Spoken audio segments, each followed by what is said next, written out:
So he actually ended up in diabetic ketoacidosis and ended up in the pet hospital for a few days, and that's when he got his diagnosis.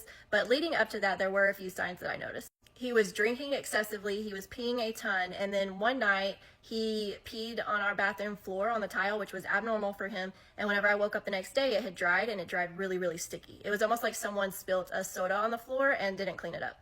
So of course I go to Google and I'm like, why is my dog's urine sticky? And it obviously said because there's glucose, which is sugar, in his urine, and that's his body's way of getting rid of it. So the next thing I read was to check if your dog had ketones in his urine. And so I went and got some ketone strips, and I think it was supposed to be purple, and it was like the darkest purple it could be. So they were very, very high in his urine. And we went to the vet, and they almost sent us home because this was the week after Halloween. So whenever his blood sugar was really high, they kind of said, well, maybe he got into some of your kids' Halloween candy. Y'all just don't know it. And that is why it's through the roof right now. Right before she sent us home, I said, well, I read online to check the ketones, and I did, and the ketone strip was like all the way dark. And she was like, oh, like he has ketones in his urine? I said, yeah. And so she went and tested it, and sure enough, they were really high. And so she was like, maybe we should keep him overnight, and we're going to monitor him for a couple of days.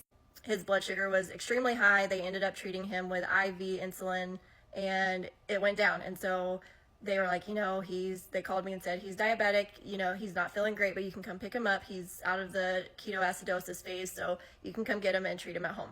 He came home on November 11th of 2022. So this November, Veterans Day, will be 2 years since he's been home with diabetes, but they suspect that he had it quite a while before because he also lost a lot of weight the 6 months prior to that, and we didn't know why. So yeah, that's how we figured out that he had diabetes. I guess the biggest signs would have been he was drinking excessively, urinating a lot, and had the sticky urine and just wasn't feeling well. We were just kind of thrown off because it was the week after Halloween, and we were thinking maybe he got into some Halloween candy because he does like to go scavenging and find things that my kids leave laying around, and I wish it was that, but unfortunately it wasn't. He is still diabetic and hanging in there.